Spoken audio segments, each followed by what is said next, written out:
It's that time. You're officially in Alert Zone. Welcome to the Alert Zone TV. I'm the Wizard Uncle James. I would love for you guys and girls to become active citizen. You guys and girls already know how to do that. Shout out to everybody, because this is a worldwide movement. Wait, hold on one second. Let me turn the heat down a little bit. It is freezing up here in Iowa right now. Just shout out to everybody, as I was saying. Thanks for tuning in. I know I haven't dropped nothing in over a week. Just been a real busy week. I left my notepad. I was just very disorganized this week. But we here filming. So let me go ahead and get into it. So, got the SD9 Smith & Wesson VE, chambered in 9mm, clear for YouTube. The mag is loaded, of course. And I wanted to talk about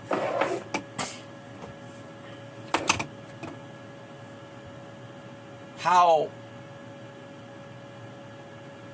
this gun started an addiction that I didn't plan on having.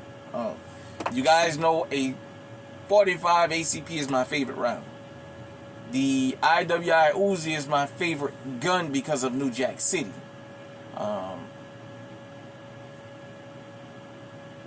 I was carrying a 380 and went up to a 9mm.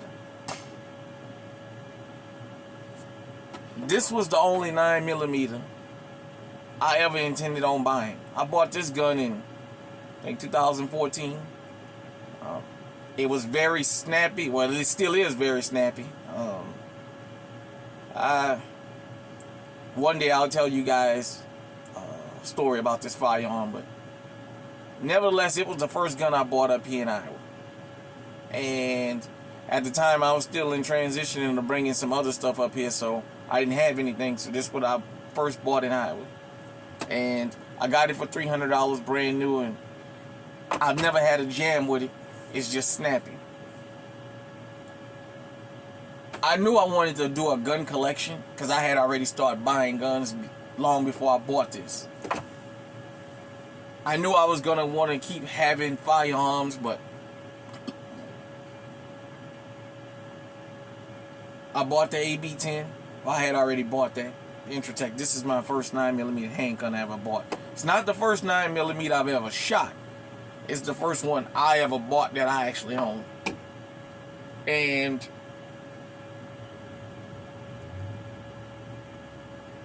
next thing I know, I wind up with another 9mm. Then another one. Then another one. Then another one. Now I've gotten to the point where I'm somewhat starting to have a 9mm addiction that I didn't plan. I never planned to buy a bunch of 9mm. I was saying to myself, from handguns, I wanted a 22 LR, got one. Wanted a 380, got one. Wanted a 9mm, got one. Wanted a 40, wanted 45. I said if I was going to have more of one caliber, it was probably going to be 45s. I started thinking about all the firearms I own. I got more 9mm handguns than anything. Earlier, I was in Mills Fleet Farm down in Ankeny, Iowa. And I started looking at the Prodigy. I seen the Canic, the one that's looked like it's silver. All one color, like, you know, the Rival S something. I'm not sure. Forgive me.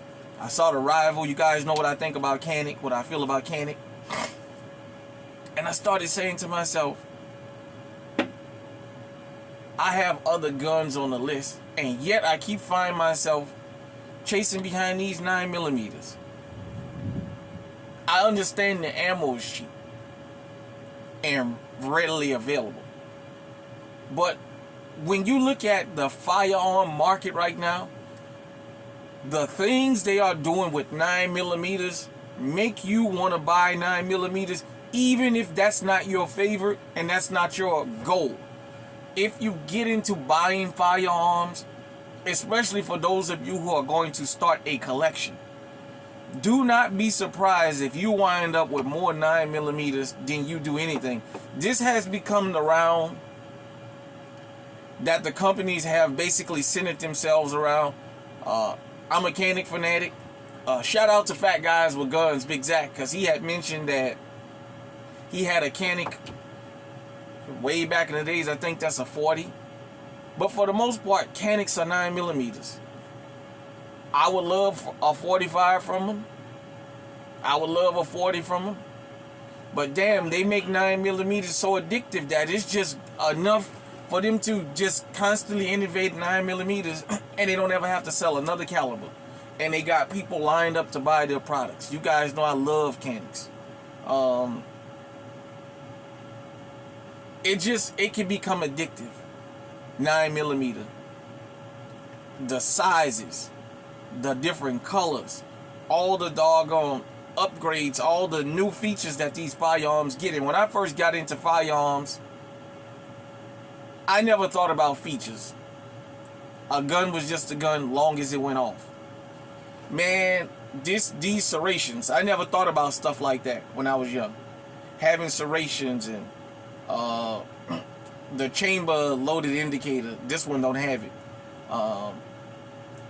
The grip ain't. Just so much that they've done to these 9mm in particular. Most all firearms have got some kind of facelift. I'm saying for the 9mm. Right now, the 9mm market is wide open. I mean, it's just addictive, man. I remember when I was younger, Glock was it. Maybe Smith & Wesson. You know what a Taurus, SIG, the P226 line. Other than that, 9mm was basically them four companies. Mainly. You know, you had your Beretta and stuff like that. No, I'm sorry. 5 companies, because Beretta. But you guys understand what I'm saying. Now you got just companies flooding the markets with so many different 9mm that when you go in the store, if you're going to make an impulse buy, more than likely it's going to be a 9mm. They have gotten that popular and that eye-catching, and the prices. If you're new to firearms, you won't understand this. It's kind of like people who don't know life before Wi-Fi. Life before Wi-Fi was fun. Life before the internet. Back in the days, the market that they have for firearms in general, but 9mm in particular, was not what it is. I mean, you just got choice after choice. It was Glock, pretty much. You might have got a Smith & Wesson. But mainly everything was Glock. Glock had the market on lock. The 19, the 17, shoot, a lot of places they was going for $700 and $800 because they ain't had no competition. The Glock is a Tonka truck. That's all it is. They all look alike. They ugly. They all look alike. They do one thing. They just run. It's like the Tonka truck for my old school people. The old metal Tonka truck. You can get on the 3rd, 4th, 5th floor and throw it off. Go downstairs, get it and start rolling, and it'll go right on up the street. The Glock is like that. If you wanted to be like a lot of these new firearms, you got to go and buy all these different upgrades. And you got to take care of this, because that Glock knuckle is real. I've seen people, maybe 5 or 6 people I know that are Glock fanboys, that have permanent calluses here from that Glock knuckle because they won't buy nothing else but a Glock. But what I'm saying is, not only with the features, but with the aesthetics, with the triggers, with just everything. The allure to 9mm is, it's almost like somebody not planning on getting drugs and then become a drug addict. A drug addict.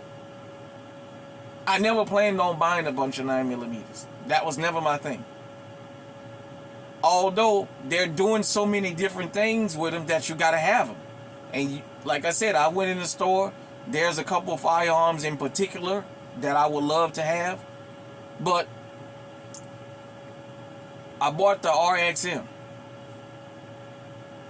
I didn't plan on buying that. The Echelon was the firearm I had already decided on. I'm gonna get me an Echelon. That's gonna be my new EDC. I walk in, it's an RXM. I see it, I leave, I come home, I get a notification from Yoki, the Honest Outlaw. The new Ruger RXMs. What the hell? I saw this in there. I didn't pay it no attention. I watched their video. I went back. I said, I want that gun. Stuff like that. You just making impulse buys. For people who love, once you shoot a Canic, man, when you got extra money, there's always a Canic in the store that'll catch your eyes. From the plainest SADA all the way up to the Rival and to all the special colors now. There's always a Canic that'll catch your eyes. Heckler & Koch, HK. That VP9 series is something else. You know what I'm saying? It's just wide open. So if you new to firearms and you planned on building a collection, you probably are going to end up with more 9mm than any other caliber if you're going to buy you a big collection. Now, if you're going to just buy a couple guns and that's it, that's different. If you're the type that you get addicted to firearms, not only shooting them and protecting yourself, but just having them, for some reason, the price and the aesthetics of 9mm have become just like when you walk in the store, they're just grabbing on you. I was looking at the M&P 5.7 today. I was actually looking for a 10mm. I saw one, M&P. It wasn't the Performance Center. And I saw a 45 I was kind of interested in, the FNX. But the 9mm kept jumping out at me. And I had to get out of the store. So I just wanted to talk about that. Hit me in the comment section and let me know, has this happened to you? The 9mm addiction? And has it fueled buying 9mm? Has it fueled you to just buy a massive arsenal and expand it into other calibers? Like I said, I planned on having a handgun from every caliber, from 22 to 45. I know I might have missed one or two, but I have a 22 LR, I got a 38 Special, I got 357 Magnum, I don't have a 44, I got 45, I don't have a 50, I got 9, I got 40, I got 38 Super, but I just wind up with a whole bunch of 9mm. So hit me in the comment section. Oh, by the way, the PCCs, 9mm just basically got that market sold up for the most part. Hit me in the comment section and let me know, has this happened to you? Did 9mm get so popular and so attractive that it sprawled your addiction and you wind up with a bunch of 9mm even though that wasn't your plan? And did your addiction to 9mm grow to the point where you just buying guns now, no matter what caliber, because you started an addiction you just can't get rid of? You know, kind of like people starting on cocaine and then just taking anything that they can get their hands on because they just want to be high. Has this happened to you? Till next time, stay safe, stay armed, stay on high alert.